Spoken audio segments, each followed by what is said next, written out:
Okay, we're on with Peter McCormack. And Peter, thank you for doing this. You blew us away. I'm going to ask you a bunch of questions about you. My brother doesn't compliment anyone.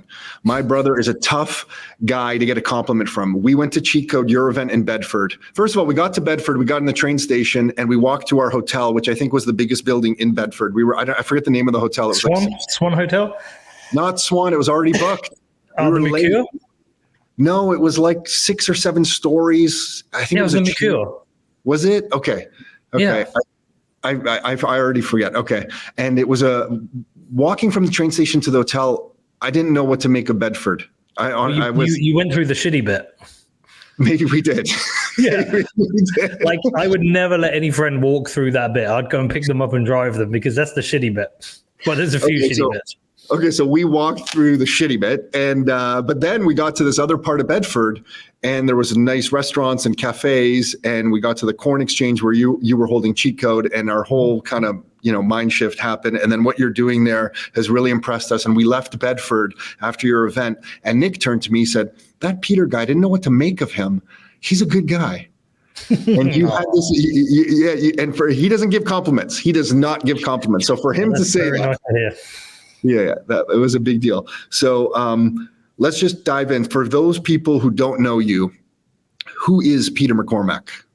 Peter McCormack is the chairman of a football club in Bedford. Yeah, no, I'm Peter. I'm from a little town called Bedford in England. It's about 40 minutes north of London by train. Bit of just a normal bloke who had a very normal life before I fell down the Bitcoin rabbit hole. And I decided to start a podcast, and a lot of people ended up listening to the podcast, which was good for me. And then I started making some films. I bought a football team and a bar and started an events company. And so I'm one of those Bitcoin people who just does lots of stuff. I don't know how to explain who I am. Yeah, that's why I like the question. So walk us through that a little bit. How do you go from a music magazine interviewing Korn what Bitcoin did podcast? Just take us through your journey, because I'm going to get into the Bedford stuff in a second. But how do you go from a music magazine interviewing Korn to now? I don't know if it's the biggest Bitcoin podcast in the world. It feels to me it is, but let's say it's very large. How do you go from one thing to the other? Well, there's a 30-year gap between that. So that interview with Korn was when I was 15 years old.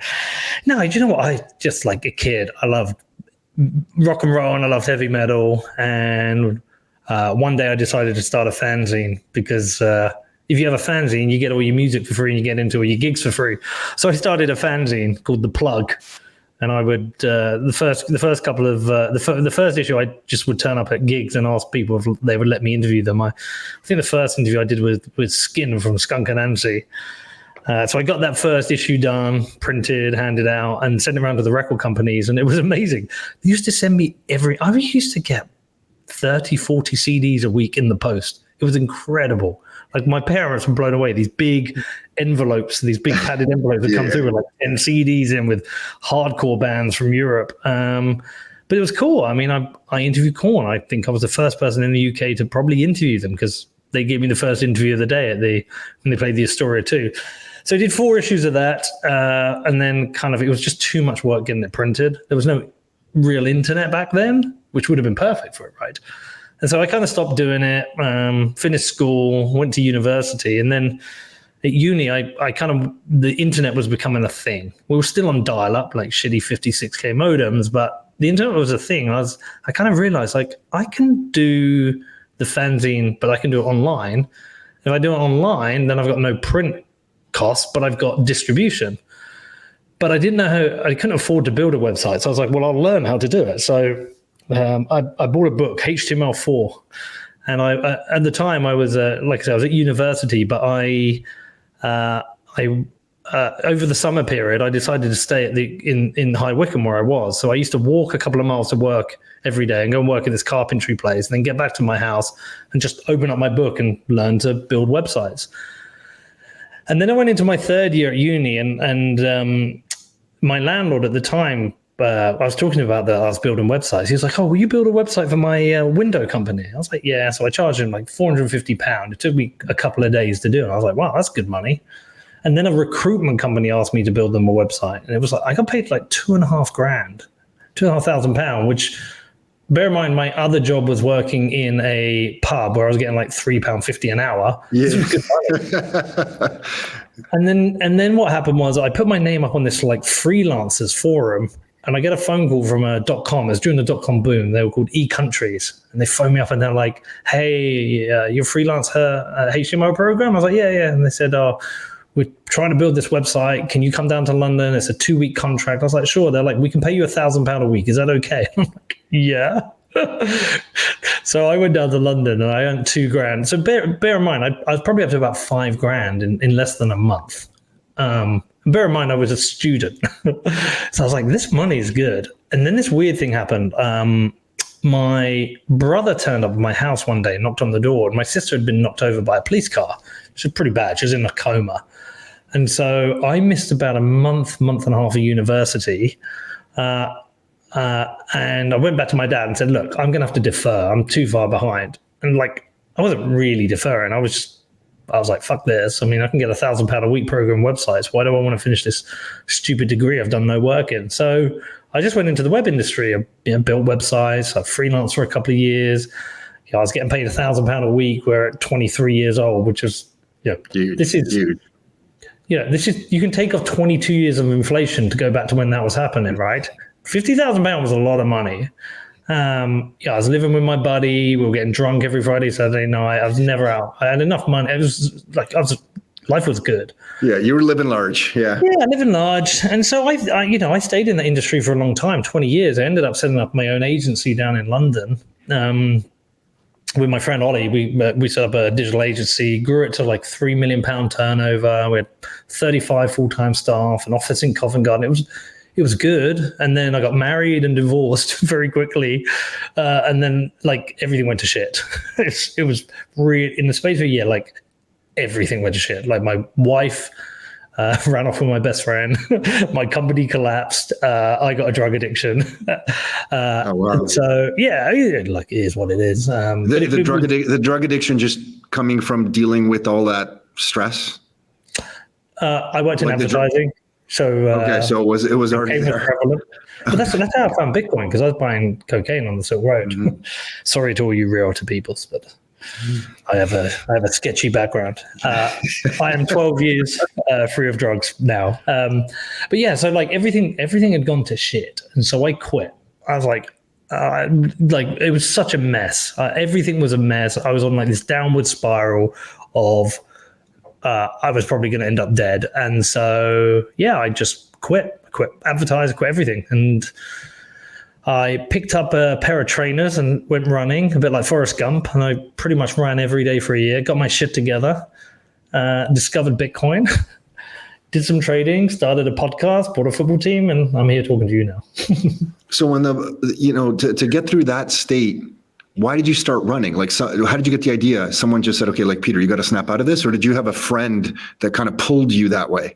No. So what happened was I had one night when I was on the cocaine. It was pretty bad. I'd got to the point whereby I couldn't get high. I was like taking it to feel normal. And I was like, oh, this isn't good. Okay. So you hit bottom. Yeah, I hit bottom. So I went to the doctors, and the doctor wanted to put me on antidepressants. And I was like, I'm not depressed. I'm just like getting high. And so I got in my car and I Googled like alternatives to antidepressant, because I didn't want to do that. And it was like running, meditation, and yoga. So I went and bought some trainers and went running, and went to yoga classes. I even went out to India at one point, did some yoga.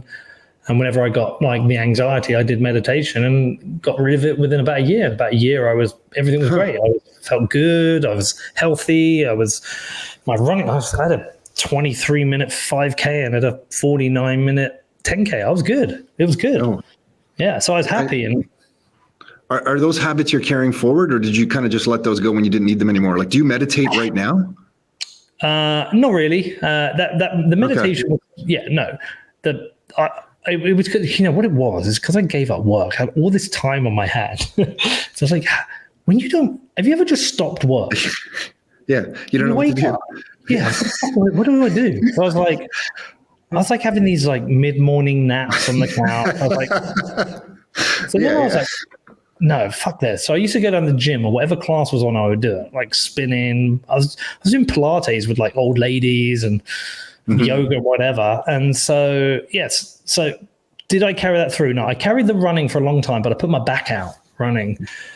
Unfortunately, I herniated my disc badly, which I've had an operation on. So no, I put like 3 stone on since then, and I still go to the gym every day. But no, they were what I needed at the time.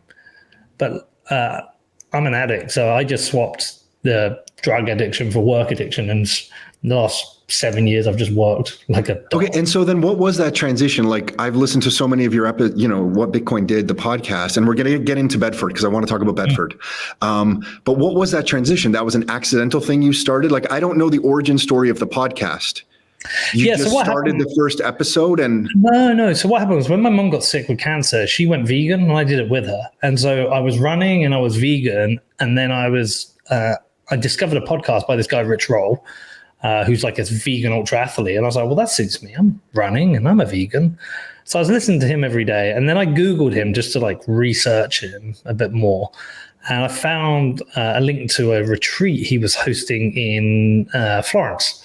So I called up. I don't know. I was just at that time. Because I wasn't working. I was almost like a yes man. I'll do everything. So I was like, right, I'm going to phone up and see if there's places left.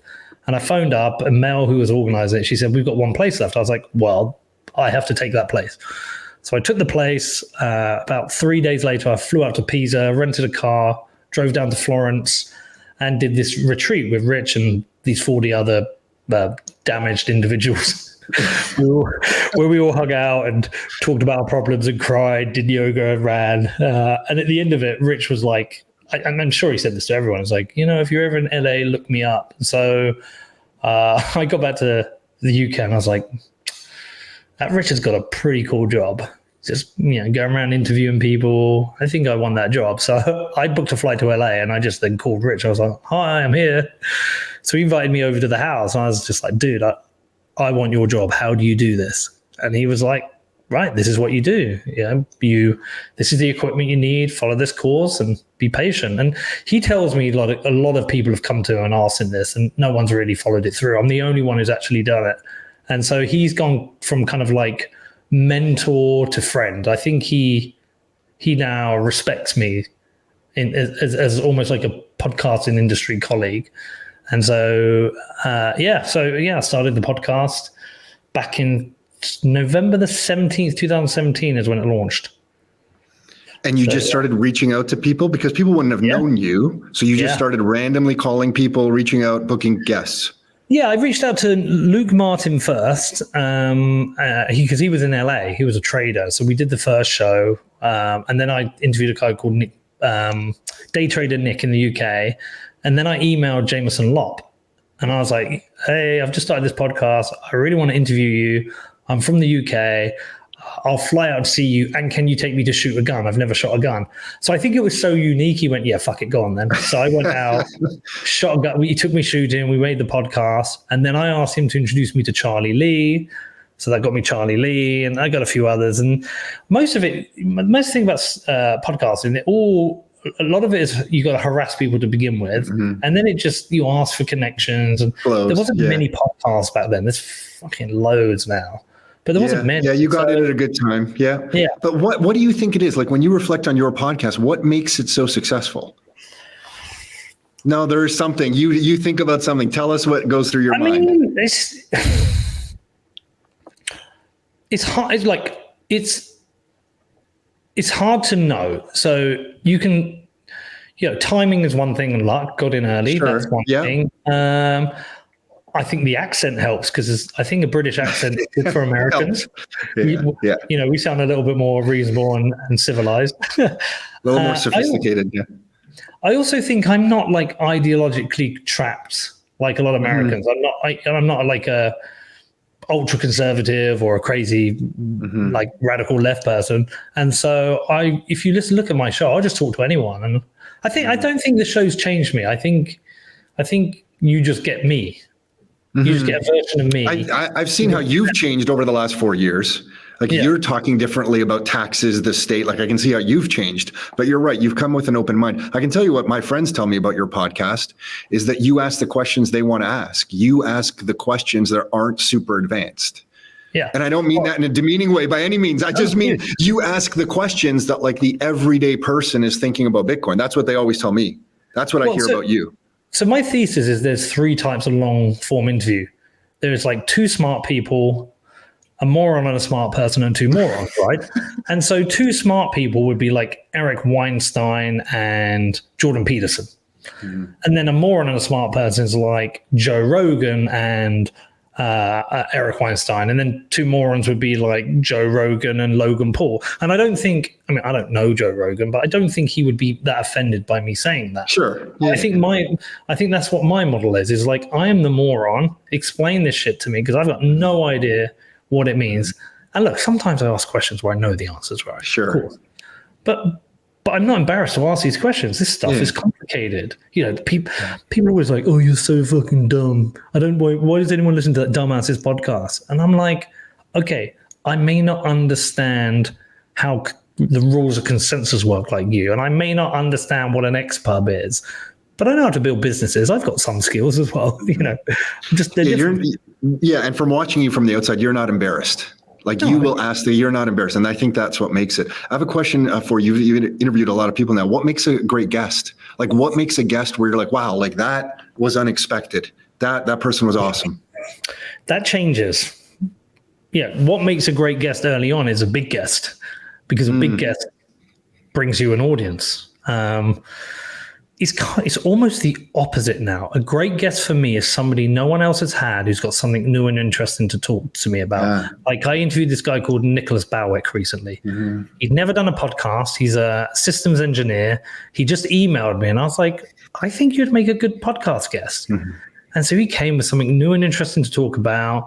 And that fascinates me. I've had a similar one. I think Michael Saylor, didn't Michael Saylor tell you he listened to that podcast? Yeah, that was great. Yeah. There was another one later on. I haven't recorded yet. This guy got in touch with me. He's an aircraft engineer, and he's comparing aircraft engineering to Bitcoin. And I'm like, this is fascinating. We should do an interview. So for me, it's now I've got the luxury position whereby I can. When you first start out, you're trying to get the big guests. Mm-hmm. Now I want the unique ones. Dude, how many podcasts are there now? It's completely saturated. Every guest is saturated. Every topic's been done to death. It's like, I think the whole Bitcoin podcast scene is boring. And I mean, and I kind of saw you go through that a little bit, because I think one time I swear I heard you talking to Willy Woo. And I thought you were going to go down this like altcoin thing. And I remember I was walking my dog. No. It wasn't that. No, I said to Willie, I want to get out of Bitcoin. I want to do a broad show. And he said to me, okay. Willie said, Bitcoin eventually sucks up everything. So if you keep doing what you're doing, you're going to have the biggest show. But I disagree with that thesis. When Bitcoin sucks up everything, Bitcoin is just part of everything. It's no longer this niche thing. You're no longer at Bitcoin conferences or Bitcoin clubs because it's done its job. You don't go to Canadian dollar clubs and Canadian dollar conferences and listen to Canadian dollar podcasts. No, we definitely don't. No. Yeah, but you go to Bitcoin ones because you want it to be a thing, right? Sure. And I think Bitcoin eventually, it's like with our conference, we didn't call it the Bedford Bitcoin Conference. We called it Cheat Code, because we need to get away from that. Like I certainly won't be here in 4 years' time running what Bitcoin did. It's absolutely not going to happen. I might not be here in 2 years' time doing it. I might not even be a year. There comes a time you're like, this is done. Like the job's been done. Is that also because of just your length of time in Bitcoin and just kind of like the financial situation of, is that changing? No?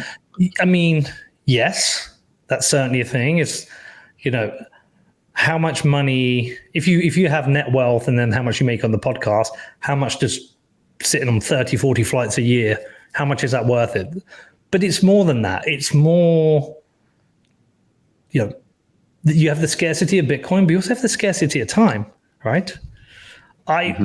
We know time for us is scarce. We're all going to be very dead at some point, and it could be 50 years or tomorrow. So it's scarce, but you don't know how scarce.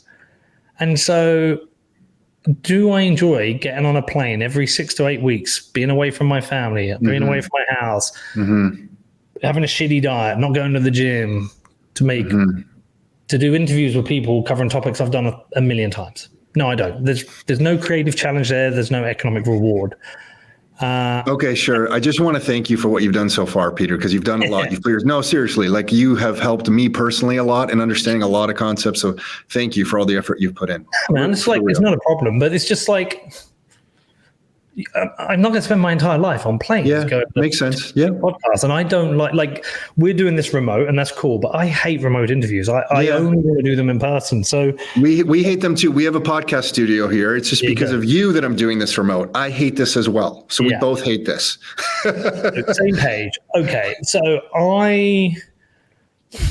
I will eventually have a podcast, which is in London, and it'll only be in person, and I'll just talk to people I'm interested with. And Bitcoin will be the hobby. I mean, I tweeted recently, the golden age of Bitcoin podcasting is over. I think it is. It's an oversaturated market offering nothing new. It's boring to me. And so so then maybe you'll move on. It's not. Listen, I just sat down with a bank executive yesterday. And the feedback I got was that what purpose will Bitcoin serve when all the electricity goes out and you can't access it? Like that was the argument that was presented to me for why Bitcoin doesn't make sense. No, well, it's just. I understand how that's such a ridiculous comment, but I just mean you're so deep into this, but the rest of the world, and you will move on, and I think you'll serve all of us in a different way for sure. But Bitcoin's journey is still early, Sure. But I understand what you're saying. It's that your time in it, what you're taking from it as a person, and what you're contributing to the space, you'll move on, and that'll be fair, and that's normal. Yeah, but I also think, I have other things I need to do. Yeah, football club. I'm getting. I mean, how old are you, dude? I'm 51. All right, you're looking good for 51, bro. Yeah. So, I'm 45 and I look like shit, and I need to get my shit together. And when I'm here, I'm good. I'm at the gym every day. I eat well. I get on a plane, everything goes to shit. I take all the free wine. Sure. I don't go to the gym. I go out for steak every evening, and I eat like shit. And Steak's not bad. I need to look after my health. Yeah, dude, I've been single virtually the whole time. I'm getting ugly. I need to find a woman before, whilst I'm a little bit passable, and someone to grow old. Look, as real Bedford climbs the ladder, you're going to have everyone you want. You lots of opportunity in front of you. I'm not worried. I want to ask you one more question about the podcast. We're going to move on to real Bedford and stuff. What mistakes have you made with the podcast? What have you done? You're like, holy shit, that was bad. Shouldn't have done that. What was the big or maybe it was early on where you're like, I just fucked it up. I completely just fucked it up. Or no, there haven't been.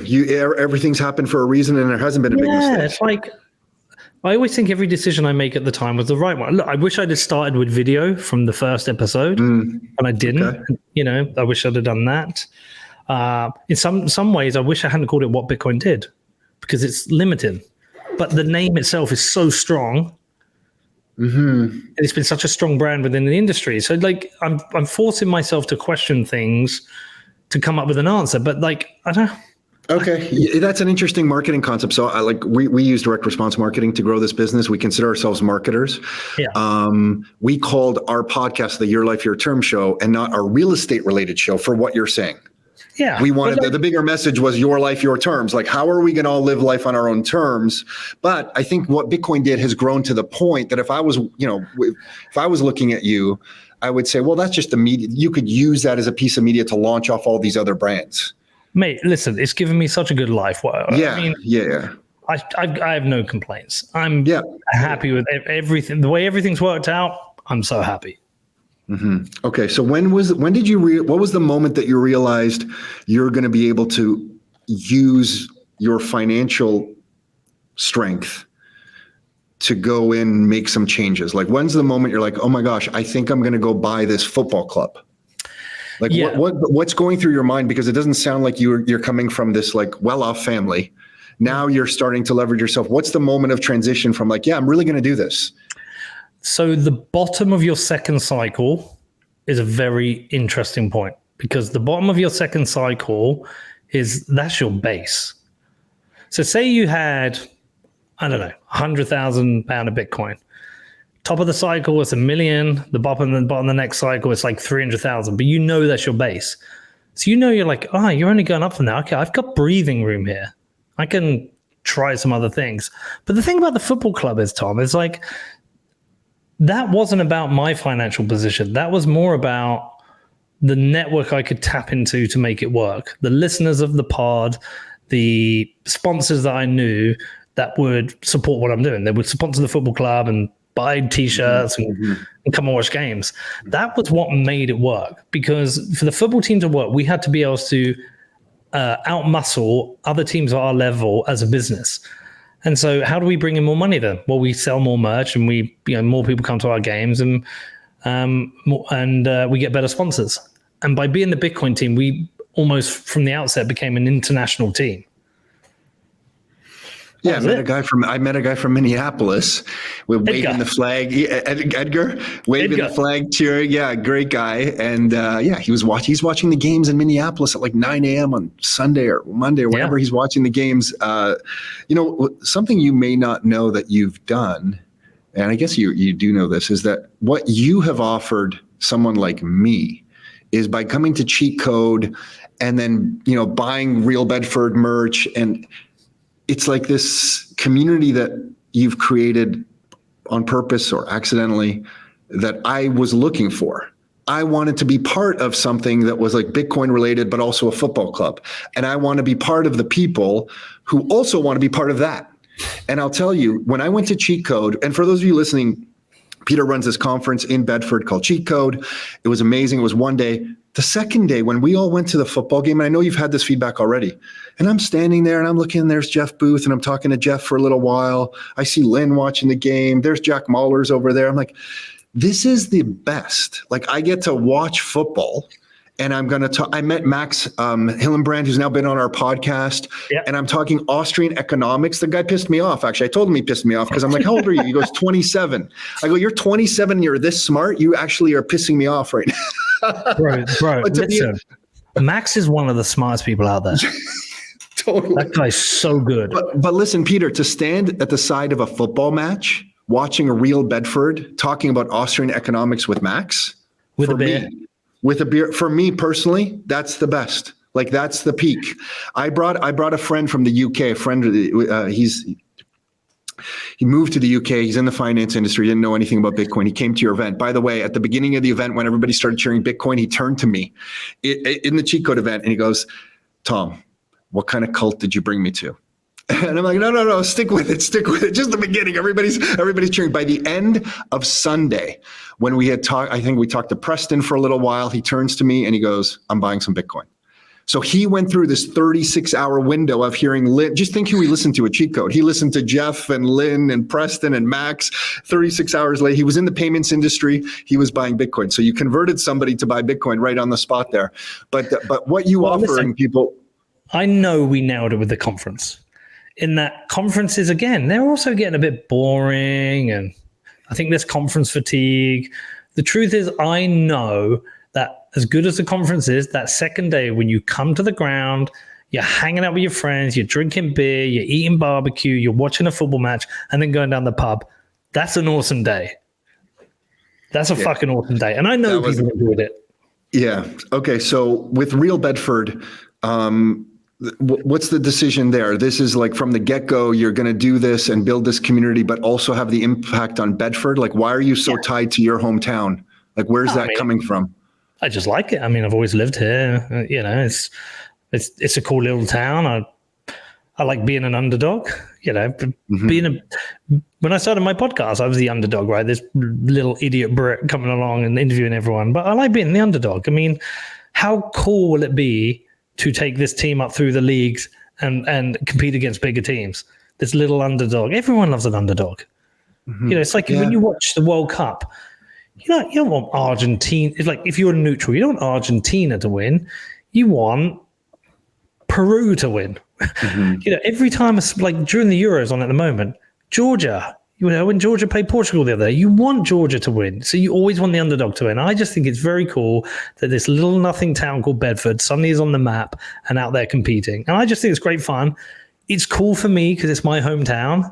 Like I could go and live anywhere. I could go and live in London, or I can go and live in New York. But why? I live here, and also making a difference to a little town. It just makes sense to me. Mm-hmm. And then why you also bought a bar, and now I've been to your bar in Bedford. Why the bar? Like what's the thinking here? Wouldn't you like to own a bar? Yeah. Actually, no. You know what? I'd like to own an espresso. I'd prefer the cafe. I'm the 5 a.m. guy. Yeah, I know you are. I'm the 5 a.m. guy that wants to read books and have a coffee. No, I'm not the bar guy. It was a big thing. That was a big show of support to go to your bar with my brother there. I'm like, I'm exhausted. I want to go home. Well, listen, I don't know, man. It's just doing the things that a dude wants to do, which is buy a football team and a bar. I don't know how to answer it. It's like, if you get yourself see, this is the problem with the fiat world, right? It just squeezes you constantly. It's constantly squeezing you. It's taking away your thinking time and your breathing space. And you're like, how do I just get a bit more money? How do I get a bit more money? I have to work a bit harder. I have to save a bit. It's like, it's a race you can't win. Well, very few can win. Unless you're like making it to the top of the ladder in your industry and you're getting like £200,000-300,000 a year job and a bonus.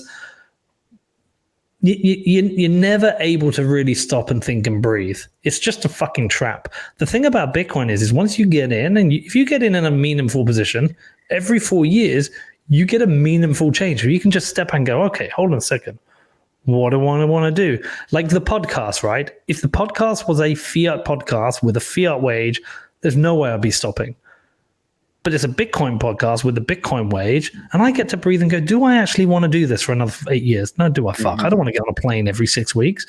So I'm going to do something different. And I think that's a luxury that I wish more people had, that they can just go, what do I actually want to do with my time? I want to run a football team, so I'm going to do that. I want to run a bar, I'm going to do that. So I've just got that breathing space to sit back and go, what are the things I want to do, and do it.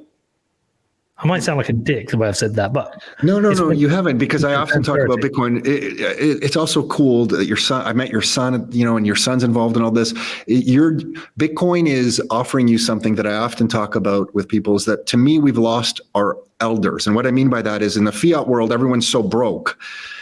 My family in Croatia is in a village, all right? And in the village, the old people were always there, and they passed on this generational knowledge of here's how you grow the grapes, and here's how you harvest these crops, and here's how you cook this bread, and here's how you salt this prosciutto. And all of this knowledge in a modern fiat world is lost. Here in Toronto, older people are put into old age homes, and they're coupon clipping, and nobody has money for groceries, and everyone's kind of running around in circles. And to me, what Bitcoin offers, and you're the youngest representation of that I've ever seen, I've always thought the elder generation is going to be beautiful under a Bitcoin standard because we will gain their knowledge. There will be older people on a Bitcoin knowledge like Peter, who can sit back 30 years from now and say, hey guys, do this and this, and here's what I've learned. And you're in such a comfortable financial position that you can share that because you have the financial means to go around and talk to people and share that wisdom.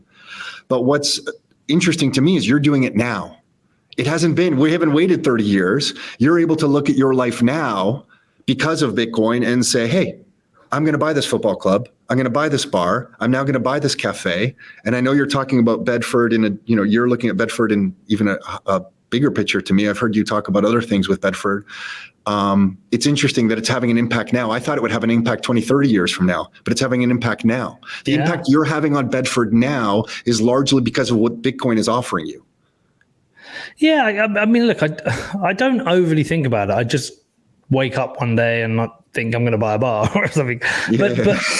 But what I do, my little simple world, what I do understand is that when my savings aren't being eviscerated, and actually my savings are growing in value, I have the time to make choices about what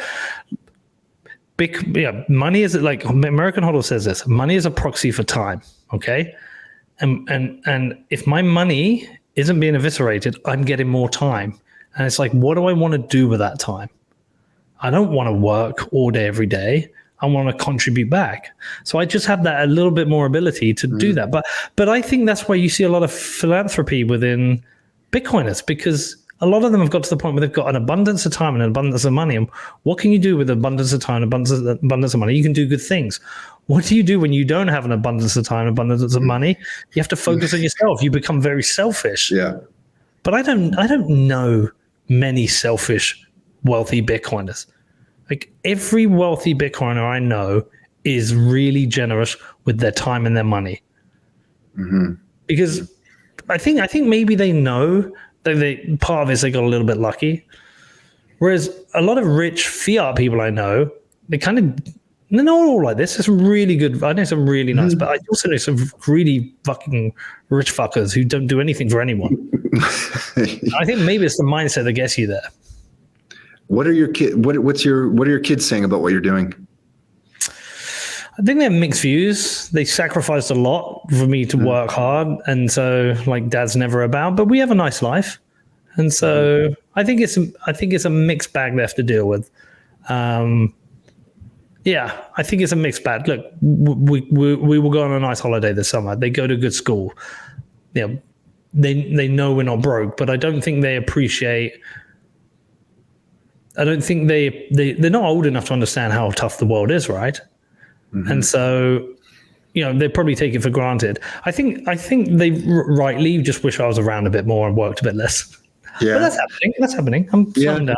And I'll tell you, meeting your son very briefly there, and we were checking into the conference and kind of shaking his hand. To me, it looked like he had a sense of pride of what you were doing. Just so you know. Yeah, but he's the first one to tell me I'm being a dick when I am. You know, well, you need that. It's good. Good. Yeah. But he's good. Yeah, he's finding his way in the world. My daughter's similar. You know what it's like. It's just yeah. I think when I really slow down, they'll be glad. And it's coming. Yeah, it's interesting because you brought that up a few times. Real Bedford. So what are we looking at? What league are you in? Like, so where is Real Bedford now? For those of us who don't know the intricacies of English football, where are we with Real Bedford? Give us the scoop. Who are the new players?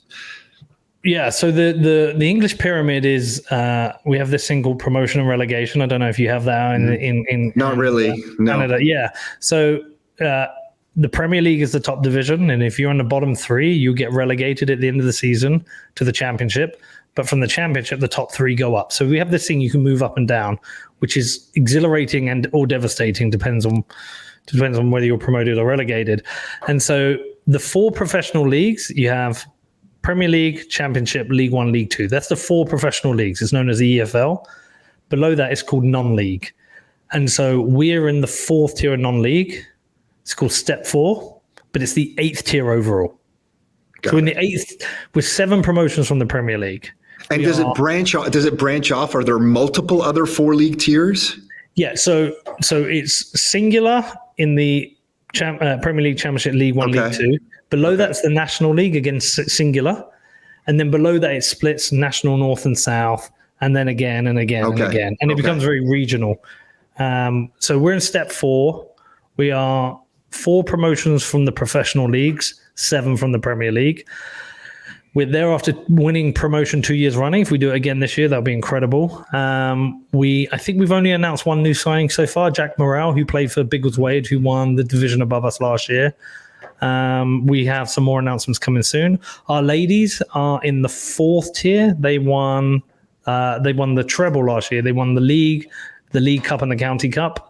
And so they're up to the 4th tier of ladies football. They're 3 promotions from the WSL, the Women's Super League. Both teams are budgeted to have another go this year. Back in training, preseason friendly starting soon. It's going to all get spicy. How did you get the guy to come from the higher league to Real Bedford? Sold him the dream, man. I think it was the right time. I think it was the right time for him. I think he'd been at Milton Keynes for a long time. He needed a new challenge, and we're an interesting club for people. We're a challenge. We're exciting. People want to be part of it. There was a young player from London at the side of the field watching when I was there. Really? Asking about with his buddy. He wanted to know how to get in touch with the manager and how he thought he could make a difference. And I was I was just giving him my thoughts. But you were being scouted. Young guy from London dragged his friend down with him. He was at the back of the field watching the game. Yeah. Love that. So, look, a lot of people want to play for us, but it's getting the right. And is the women's side similar? There's a professional tier, and it kind of goes. So theirs is. Their professional tiers tend to be the WSL and the Championship, and so the top 2 divisions you'll be full time. Below that, it tends to be semi-professional. And is where are you with the field and all of that? I know you were going back and forth with the mayor. Is that stuff you want to talk about, or not even? Is it okay? But it's secured for this season. Yeah, hopefully I'll be able to update on everyone on that soon. Okay, we're good for next season. We're good for 2 seasons. It's beyond that. Okay. And do you think you're going to get involved in politics in Bedford? It's tricky, man. Like, I just see how rubbish our mayor is, how rubbish our council is. And I just feel like going in there with a camera crew, filming how these things work and how difficult it is to get things done, and just throwing hand grenades around. Mm-hmm. Not literal ones for you wokists out there. Mm-hmm. Just go in and just try and make a difference. Because it kills me, man. These people just get in the way.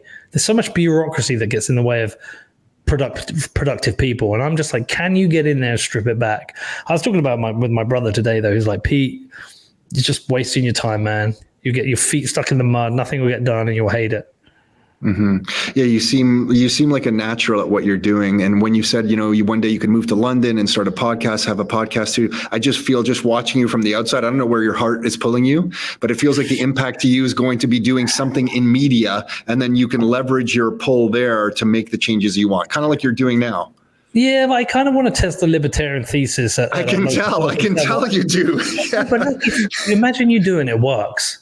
Yeah. And then everyone else is like, hold on, why is that working there? Well, we should do the same. And then you shift society. Is that possible? I don't know. Maybe I'm just being narcissistic thinking I can have that kind of influence. But it feels like a niche I need to scratch. It does. Yeah. By the way, are you coming back in April? Are you coming again? Or was it a one? Are the dates announced? We were waiting to plan our 2025. Okay, we're waiting. As soon as we get the fixtures, we're waiting for the fixtures. Yeah, okay, got it. I don't know how you're going to grow it, because the corn exchange can hold, I feel like 500 people. I feel like you maxed it out. No, you can definitely get another couple of hundred in there with the different seating arrangement. And also, if we do more, like we would probably the square outside, put stuff on out there. So there's other stuff for people to be doing. Okay. You can have coverage out there, I guess, build some tents and stuff out there. Okay. Yeah, we loved it. I mean, I think we're coming back. We're just waiting for the date so that we can put it in the calendar. Love that. I'm sure you don't need to hear this from me. I've just like, keep a football game on the second day or whatever, or do something like that. Was just such a huge part of it. And I was thinking, I'm like, can he get everybody back there again? Because a bunch of people have done it, but I would go back. Like, that was a huge thing for me. Look, firstly, a lot of people said they had such a good time, they want to come back. Yeah. But there's a lot of people who got FOMO, like, oh, I didn't go and I saw everything. I wish I'd have been there. I think if we went up to 1,000 people, it would sell out. I wonder if you could do some like workshops and stuff, because I think you're right. Like, I think the whole conference thing is kind of like, okay, been there, done that, and listen to a bunch of people. Like, I wonder if there's if you're going to do stuff outside, if it's just the vendors, because I like talking to different vendors in the space. It seems like you're always thinking about new ideas. So I don't know how to change that to make it something different, but it already is different with the football game as a day two. Listen, if we can get to 1,000 people, cool. I'm very, very happy with that. That's the goal. Our problem is if we want to go the year after and go 2,000 people, that's when it gets super tricky, super tricky. But we'll figure it out. It'll be fun anyway. And then, so Peter, with everything you have going on right now, what is your time management looking like? Like, what are you doing on a day-to-day basis? Who's helping you? You have an assistant helping you, I'd imagine. Yeah. So, I mean, I did have an assistant, but she now runs the football club. That's Emma. Did you meet Emma? Okay. The blonde lady. I don't think we know. I heard you mention, I saw her at the side. No, I didn't meet her, but I know, I remember who she is. Yes. When I gave her the flowers. Yeah. So she runs the football club. I have I just have like Danny runs the podcast, Emma runs the football club, Gian runs the bar. Everything I own has somebody who runs it. But most of my time is just on the football club. There's so much to do, so much leadership, so much guidance, so much vision that has to, you have to come up with a vision and then you have to deliver it. And it's a lot of pressure. Like all my businesses are designed to make a profit. The football club is like, can we break even? And that's a real challenge. It's like, there's a lot to do to break even. We're doing our best and, we've been profitable the last 2 years, but it's an expensive beast to run and it's getting harder. And so that needs to take up a lot of my time. I would say 80% of my time is the football club. Yeah, it is. So where's the best place are you live streaming every game? So every game because we have to get permission from the other team, right? Okay. And so last year we tried to do every game, but some of the away games, they said no. So what we're doing next season, we're going to do every home game for the men and every home game for the ladies. Okay, got it. And so that's going to be 22, 32, about 33 games. Okay. And just a couple more questions for you, Peter. The Winklevoss guys, how did that come to be? They just saw an opportunity? Like, are they looking at you as like, oh, this is something, did you approach them? They approach you? How did that come to be? Well, so I've known them for a few years and I just had a drink with them a couple of years ago when I was working on the idea. And I was like, so I've got this idea if I can buy my local football side and get them in the football league. And Tyler was like, what's the football league? So I explained that whole pyramid structure and he was like, deadpan. He went, how do you get them in the Premier League? And I was like, okay. Leave it with me. Let me go and think about this. And so I've just spent the last 2 years running the club. They've been, they've had a lot on their plate, but I've gotten to the point where I was like, okay, I think I've proven I know how to do this. So I'll go back to them and just see if I can get them to invest. And they were like, yeah, let's do it. They're fucking great. Honestly, those two are an amazing couple of investors. They're really supportive of what I do. I really appreciate them. I think that's what kind of is attracting people to what you're doing. They see you growing and kind of doing stuff. People want to be part of a movement, right? Whatever it is. So like that yes. And just all the things that you're adding, like it's really fun.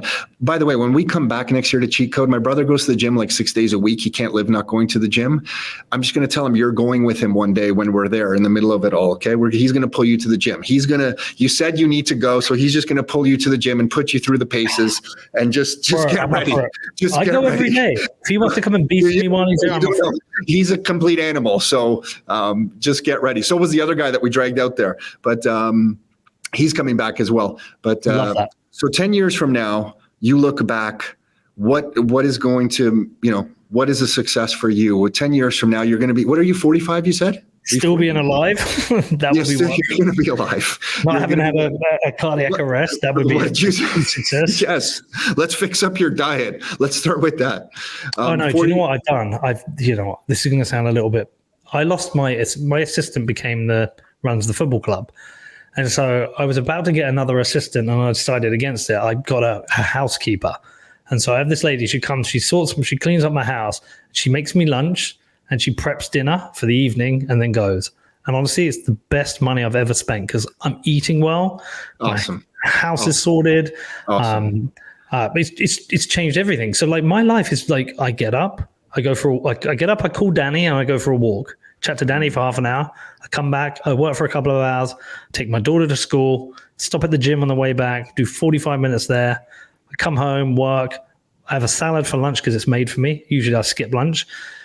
Do a bit more work, pick up my daughter, we have dinner again. Yeah, it's made for me. And the fact, you know what it's like when you work too much, you just skip things. Or when you go for dinner, it's like, we'll go out for dinner or we'll order food, which is just because I've been too busy. Now it's just also, it's like, God, it's going to sound really sexist, but I've kind of got rent a wife.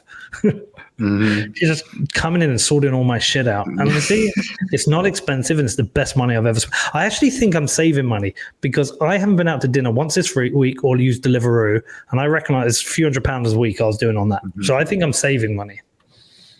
Peter, I'm thankful that you're saying this. Listen, I was in tech. I worked for Oracle, database company, and then I quit to start this business with my brother, and we drove ourselves into the ground so bad. I had health problems when I was 40, and my brother made me change my diet and get into the gym. And changing the diet to me was probably 80% of the change. So I'm happy to hear that. Like my wife was rushing me to hospital. I had so much pain in my stomach from just eating like crap. I was taking her chocolate chips from her baking area and I was scooping them with my hand like this. Like I had no time for anything. I was pouring them into my mouth. I've done that shit. Washing it down with a Coca-Cola, like just doing this most getting the ice cream out. Stupid. Yes. Yeah. Oh yeah. Eating cereal, thinking I was healthy with all this junk. So we need you to clean up the diet. So what's the best thing you've done on your diet? More protein.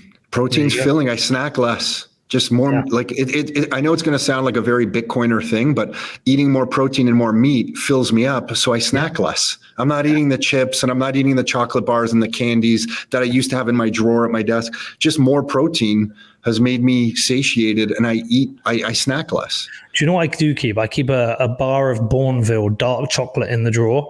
Because if I have that, like, same here. Yeah, same. Because what I'll do is I'll have 1 or 2 pieces and I'm good. But if there's dairy milk in there, if there's milk chocolate, I'm gonna demolish that whole bar. One sip. Yeah. I'm totally with you. Dark chocolate, yeah. And you know what? I sell it to myself because I say, hey, that's dark chocolate. It's a healthy fat, low sugar. It's very satiating. It's a healthy fat. So this is how I sell myself on this thing. So you're obviously going to be alive 10 years from now. But looking back, what's going to be a success for you 10 years from now? I don't know. You're 50 or mid-50s. I mean, look, there's the obvious things like the football club keeps winning. But honestly, I think success for me would be a good lifestyle, slowing down, exercising more, reading more, finding a good woman, and just being lined up and ready for retirement so I can be there for my kids when they have kids and guide them in what they need to do. Like my personal ambitions they're kind of dying off now. I got everything I wanted in life. I got a fast car and a house and business. None of it really makes you happy. And what makes me happy now is time, just going for a walk, like simple things. So I think success for me will be fading into the background of life and just enjoying it, rather than because I've been out there like in this little nerd world of Bitcoiners, I've been at the forefront. I've been very lucky to do what I do and meet so many cool people, but I now want to just fade into the background. Yeah, you brought up finding a good woman a few times, so it's time. Good. Well, I've been look. You can't build a relationship when you're away every 4 to 6 to 8 weeks. You can't because it's not just being away. You're away, then you get back. You need to be with your kids. You got to catch on the football club. You have no time to get to know somebody, and so I'm getting grey and ugly. No, you're good. Stop with that. You're good. Peter, I just want you to know there's those of us out here who you don't know who are cheering for you. We're pumped that you're doing. Pray, happy for your success with Cheat Code was amazing. You came on holiday to Bedford. I love that. I told my wife we might be going to Bedford next year because I came with my brother and I'm like, Carol, get ready. We're going to take it. So we took, what was great? We took the train. I think taking the train was the right move because we went through all these other English villages that I had only been to London, England. You would have gone through Flitwick, Lavendon, Luton Airport Parkway, St. Albans, and then all the little ones from London. I can't remember, but it was beautiful. And seeing the English countryside like that, you dragged us out of London. We've been to London before on stops into Croatia. We go to Croatia every summer for a month. Do you know about the Universal thing here? Is that the theme park you mentioned or something? Yeah. What's happening? Universal Studios' first theme park in the UK. They're building it in Bedford. It's fucking nuts.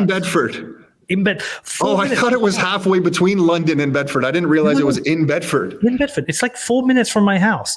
You know where the football ground is? Yeah. Did you see the big road that was next to it? The big main road. Yes. Yeah. 2 miles down that road. That's where they're building it. Wow. It's nuts. Yeah. Yeah, a lot of Bedford. Who knew Bedford, England is the place to be? So anyone listening, Cheat Code is going to be announced soon. Real Bedford, the football club on Twitter at Real Bedford. Peter McCormack, What Bitcoin Did on the podcast you're going to find anywhere. What else is Cheat Code has its own website, but I guess on Twitter, when you announce the dates, we're all going to see it there. Yeah, Anything else? No, man. That's I launched the Bedford Future Fund. If anyone wants to check that out, so bedfordfuturefund.com. I took the profits from Cheat Code, and I'm just giving it to young kids in Bedford who are talented and want to do things. So we've had a pole vaulter, a racing car driver, a table tennis player, some girl who's excellent at judo, a tennis player. I don't know, 6-7 grants now. So just small grants. Anything. How satisfying is that? How satisfying has that been? It's cool, man. Look, yeah.